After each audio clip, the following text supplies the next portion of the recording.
We financed over $45 billion worth of water and sewer projects since 1989. That's a huge amount of money, and the need for this funding. How do we do it? We do it with our small but mighty team, and it's thrilling that we're here as we approach Labor Day, as this is truly a celebration of the hard work and dedication of the ESC team.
Environmental Facilities Corporation delivered a record $3.4 billion of clean water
here today. New York State revolving funds have never been stronger.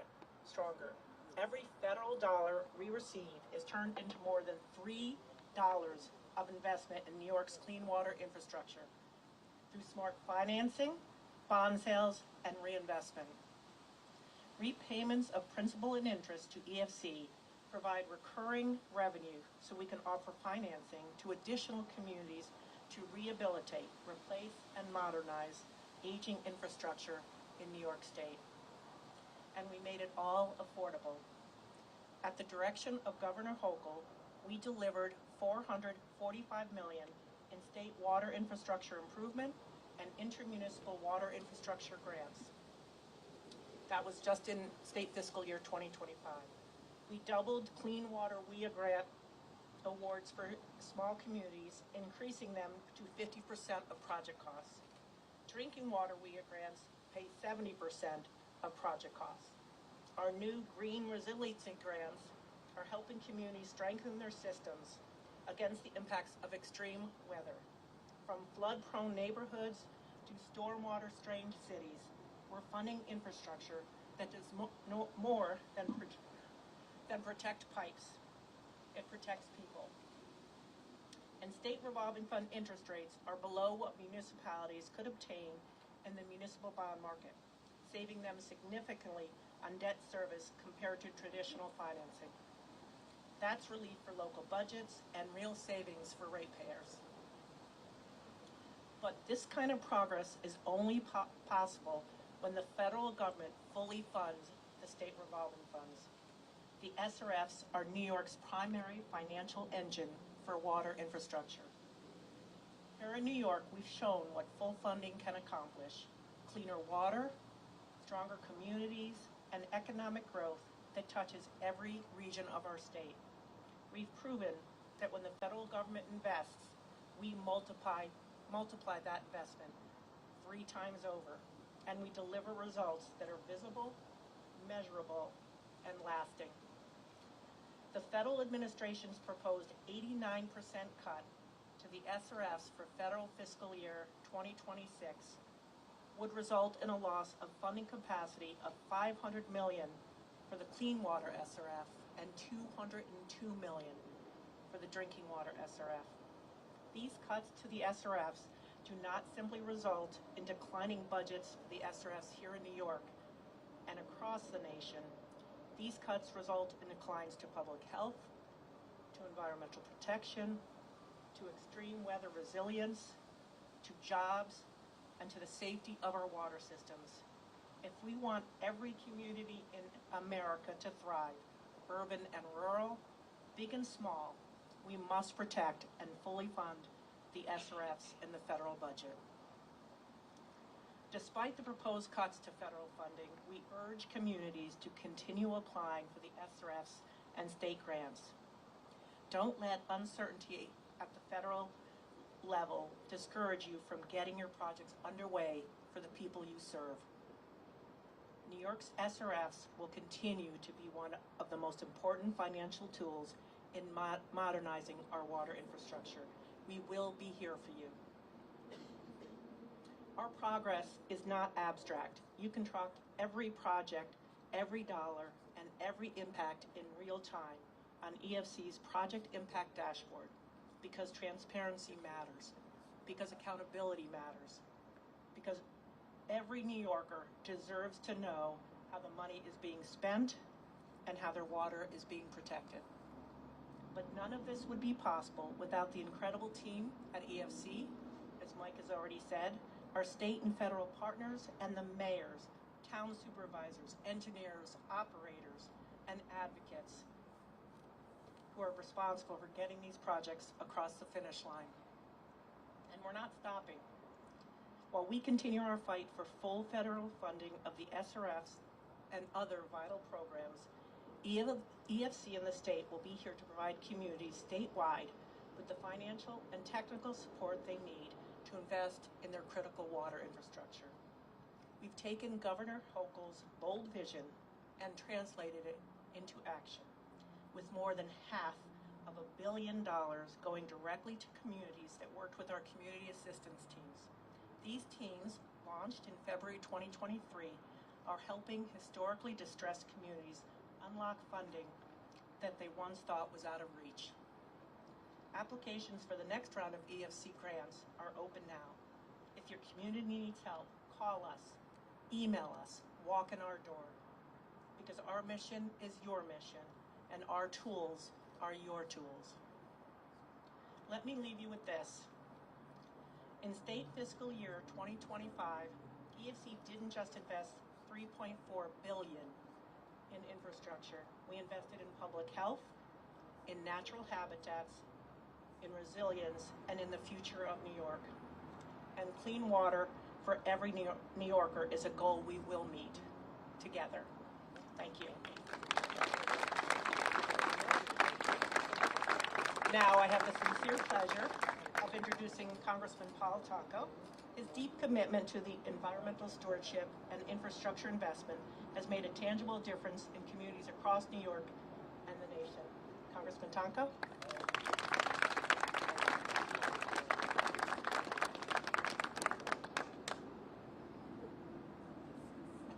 Well, good morning, everyone.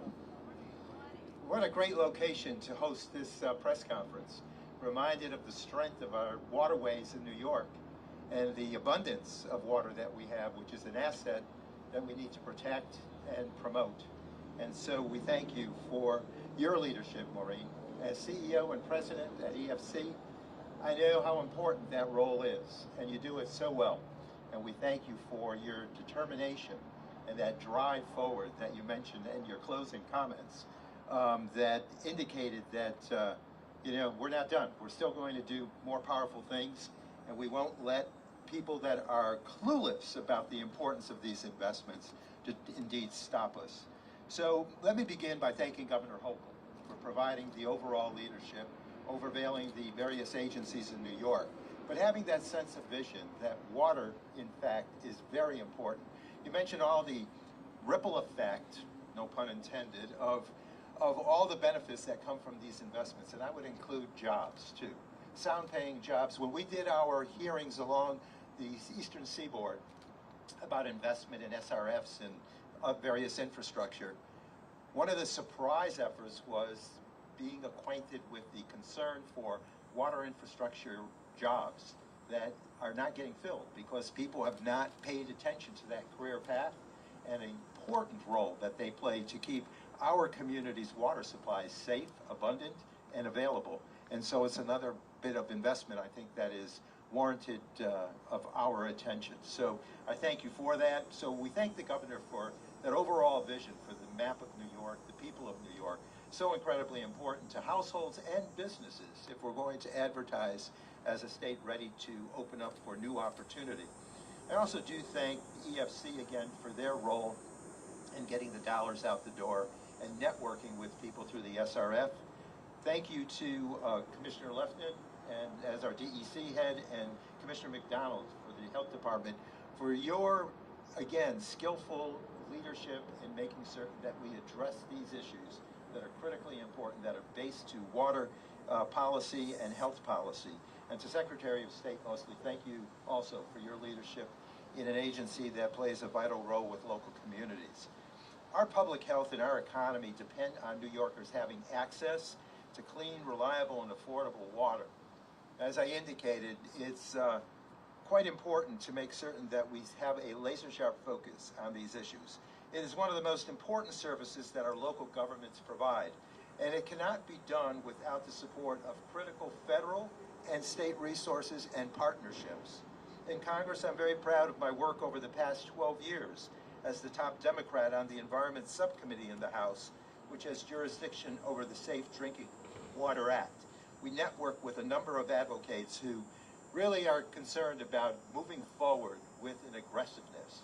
I can recall decades ago when I first entered public service as an elected official, serving on my county board, and I can clearly state with great confidence that the partnership, the resources coming from Washington were much more lucrative in that time span. They understood the importance of clean water, and we need to get back to that sort of logical thinking.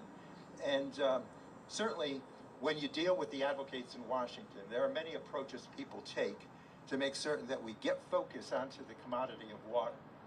One of my favorite pins from those advocates is a simple pin with a great message. Water is sexy. Unfortunately, I left the pin behind in Washington. I should have worn it today. Water is sexy.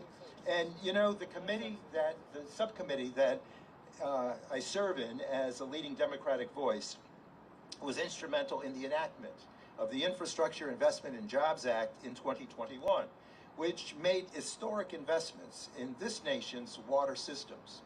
I've visited so many water systems throughout the state, and I know our infrastructure is aging. Did it along the eastern seaboard. Whether it's calcification from within or corrosion from without, there is a concern that we need to have about the infrastructure replacement that allows for the systems to modernize and maintain their mission statement. There's a tremendous backlog for maintenance and modernization projects that need to be funded if we want to bring our water systems into the 21st century. And it was that IIJA, the Investment in Jobs Act, that really drove that agenda. It was a down payment, as I would refer to it, by President Biden and his leadership team, working with the Hill in Washington with Congress to make certain that we began in those efforts to show that there is a valuable asset worth investing in, and that we had trailed in our partnership in a way that failed in its efforts to maintain what should have been a much more lucrative outcome. So the IIJA investments were intended to be a down payment to not only upgrade our drinking and wastewater infrastructure, but to address a whole suite of water-related issues. Getting the lead pipes out of our systems, which is a health issue. Getting the lead pipes out of those systems protects us from emerging contaminants, such as PFAS, and improving the resilience of our systems from the threat of climate change. Today, we're continuing to reap the rewards of that historic federal investment. It was a visionary thing. It was one that brought us closer to reality in terms of partnership with our local states, state partnerships and local governments. But $3.4 billion that we're celebrating today would not have been possible had the state not been an equally committed partner, if not beyond committed, making federal dollars stretch further by turning each federal dollar into, as was indicated by President Coleman, $3 through state matching funds, bonds, and other financing tools. While I'm very excited to celebrate today, I also recognize that there is still much more work to do to achieve better water quality and affordability. And that must start with the federal government maintaining its commitment to local and state governments for providing its fair share of resources. Now, there's a lot of talk lately about what the feds can do to help communities. I say, get into the investments that have been routine, traditional, and absolutely legitimate. Fund the local governments and their agenda the way it was intended. Let Washington be a good partner. We don't need to go farther than that responsibility. So I say, do your fair thing and get it done. Let's make the incentives that are out there continue to work so that we can have that historic amount of investment. I'm very concerned that the Trump administration has signaled its intention to walk away from the federal partnership with New York and other states. That historic IIJA funding boost is going to expire next year, and there has yet to be a commitment to maintaining those supplemental funding levels. In fact, things could get much worse. The Trump administration's budget request to Congress proposes cutting funding from the state revolving funds in the annual appropriations process by nearly a combined $2.5 billion. I believe it's 1.5 from the Clean Water SRF and another near billion from the Drinking Water SRF. Totally unacceptable. And it's time for, again, this president to understand the commitment we need to make to local governments, to state governments. It's absolutely essential. And it's time for us to understand the distinct powers of the legislative branch, not just bend a knee to the president, but to draw forward with confrontation when necessary, when we're in conflict with what is being proposed by the executive. That's how the system is supposed to work. This is completely unacceptable, and I really hope that Congress will not stand by and accept the administration's proposal to gut critical water infrastructure funding. We're on a roll, we're going forward and upward. Let's not change that pattern now. So when I return to Washington next week, I commit to continue to fight for every SRF dollar possible in the appropriations process, sharing stories, the most powerful tool we have for advocacy, stories of how these dollars are being spent effectively to protect and improve the lives of New Yorkers across the state. I think it's our functional role to make certain that we don't abandon this relationship, which would then cause all sorts of public health and economic recovery problems that would be unnecessarily burdening us. So with that, it's now my pleasure to introduce a friend and a colleague, one who I've known through the legislative process here in Albany. We've had many talks in Washington and in Albany about the environment, her passion to make a difference for the environment, leading a great team of people over at DEC like there is at EFC, NDOH, and the State Department, making certain that all of us come together in partnership. You know, I really appreciate your leadership, Amanda. So let me present Commissioner Lefton, who will now offer some words. Thank you so much for your stewardship of the environment.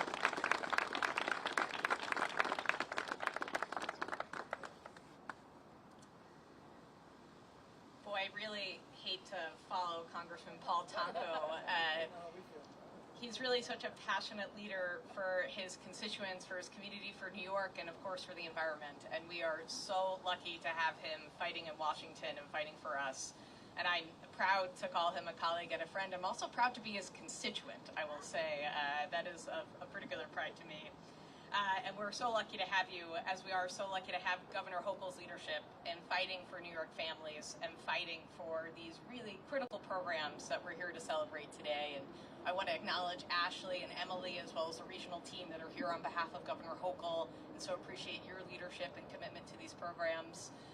And of course, we know she doesn't do it alone. We know that our partners in the legislature are so critical, and Senator Fahey and Assemblymember McDonald, your unwavering commitment to these programs, to the environment, as well as to supporting local communities, has just been so meaningful for us. Thank you for all that you do. And we know just as important are our friends in the advocacy community that have fought for so many years for the continuation of these programs. And I want to acknowledge them here today. Adrienne Esposito from Citizens Campaign for the Environment. She's a force. And I'm always proud to be with her at clean water events. Bill Alfelter and Jessica Otney from the Nature Conservancy, who've just been incredible leaders in talking about the importance of this for many years, as well as Julie Tai, the president of the League of Conservation Voters. Really, your groups have been instrumental in fighting for these programs and making sure that they're creating jobs, protecting the environment, and of course, supporting local communities like those represented by the Association of Towns, who's also here today. And I want to acknowledge the leadership of the association for really continuing these important programs. And, you know, something that is so incredible about this announcement today, one, just the incredible work that the Environmental Facilities Corporation does. I'm proud to be a colleague of Maureen Coleman. She is amazing, and she is a force, and she's got a really incredible team at EFC. And she's done really an amazing job of shepherding these programs and making them better than ever. You know, we talk about sort of the enormity of this massive, over $3 billion investment in 1 year. I mean, that's an amazing undertaking and a huge increase from last year. But it's not just the fact that they're putting the money out the door, but it's how they do it, in a way to support local communities, in a way to make sure that it's really addressing underlying challenges of water quality, and also just doing it in a way that really supports the goals of these programs. So just a huge up to EFC, as well as the Department of Health and the Department of State. We're also proud to work together and to make sure that these programs are really successful, and I'm proud to be a part of EFC's board. And you know, as we talk about the investments of these programs, I think we can't forget the why. And the why from DEC's perspective of it is what's right behind us. we know that the importance of investing in clean water infrastructure is so essential for public safety, essential for public health, and so essential for ensuring that we're restoring our natural resources of the state.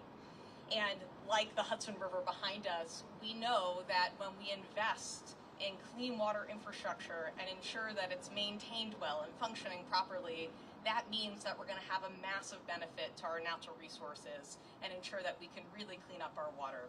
And, you know, something that is universal, that everyone cares about, is clean water. And I think very often, sometimes we take it for granted because we turn on the tap and it appears. But actually what is behind that is an enormous amount of work and investment from local communities, from people that are creating jobs to make sure that this infrastructure is well maintained. And we don't really know it's a problem until something's wrong, and then suddenly we've got a real challenge in our hands. And what's been so effective about these programs is that the state has been able to support local communities in intervening and ensuring that we're making those long-term investments in our clean water infrastructure so that we can really continue to have that certainty for local communities that they're going to have access to clean water. And in doing so, it's a massive investment. And not only has Governor Hochul and her leadership resulted in EFC being able to move forward with this incredible program, but also we have record investments in environmental programs in New York State's budget. We have a record environmental protection fund of $425 million, which is amazing. And of course, we have $500 million that the governor and the legislature have appropriated to clean water. That makes $6 billion since 2017 that New York State alone has invested in ensuring clean water for communities in New York State.